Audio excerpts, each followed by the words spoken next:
Hello लोगोफोर बरायबाय बड' जब info अफिशियेल YouTube चेनेलाव आसा खालामो नोंथांमोना गासैबो मोजां दङ। DHS एग्जाम जानो गोनांमोन पस्टपन जादोंमोन दाखालि दैबानानि थाखाय आरो फिन खनसेबाव दैबाना जागासिनो दङ बेनो जाबाय काछाराव एबा सिलचरावहाय। दा गोबां नोंथांमोना नुदों जानांगौ निउसावहाय दैबाना जागासिनो दङ।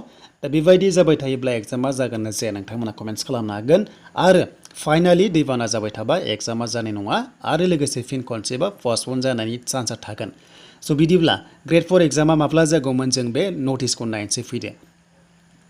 दा जोङो जेब्ला DMEनि आन्दाराव फैगोन अब्ला बेबादि इन्टारफेस मोनगोन आरो बेयाव फैनाय लोगो लोगो जोंहा जेब्लायबो लेटेस्ट आपडेट मोननो हायो आरो लिंकखौ नोंथांमोना डिसक्रिपसनाव मोननाय जागोन। दा जों बेयाव फैनानै टाइटेलाव नायगोन आरो बे टाइटेला दाखालिनिमोन एग्जाम पस्टपननि। दा बे एग्जाम पस्टपन नटिसखौ जोङो भिउ खालामबा जोङो डाउनलड खालामनांगोन आरो जोङो डाउनलड जानाय लोगो लोगो जों बेयाव लेटेस्ट आपडेटखौ जों जेब्लायबो नायबाय थानो हागोन एडमिट फैब्लाबो आरो नटिस फैबाबो।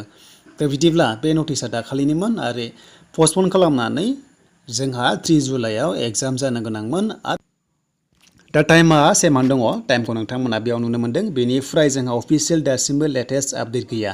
दा दैबाना जाबाय थायोब्ला एग्जामा 100% पस्टपन जागोन आरो जुदि दैबाना जायाबा एग्जामा फाइनालि कन्डाक्ट जागोन आरो दा बावैनो नोंथांमोना भिडिअ जोबनायनि उनावनो नोंथांमोनाहाय अफिसियेल नटिस मोननो हागौ दायो रिसेन्टलि होथ'वाखै आरो जेब्ला होगोन फिन खनसेबाव नोंथांमोना आपडेटखौ लाना फैगोन आरो जेब्ला एडमिट नोंथांमोना दायो लगइन खालामगोन अब्ला सिगांनि डेटखौनो मोनो चेन्ज जायाखै आरो जुदि चेन्ज जायाबा एग्जाम जागोन ना जाया माबा मोनसे अफिसियेल नटिस फैखागोन जेला स' नोंथांमोना दसेल' नेदो आरो जेब्ला लेटेस्ट आपडेट फैगोन नोंथांमोनजों थाबैनो शेयार खालामगोन।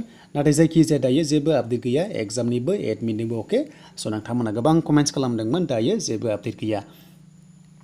दा बिनिफ्राय नोंथांमोना ग्रेड 3 नि एग्जाम डेट गोबां सोंदोंमोन दायो जेबो फैयाखै जायखिजाया फैबानो नोंथांमोनाहाय जायखिजाया फैबानो बड' जब इनफो इउटुब चेनेलाव नोंथांमोना मोननो हागोन।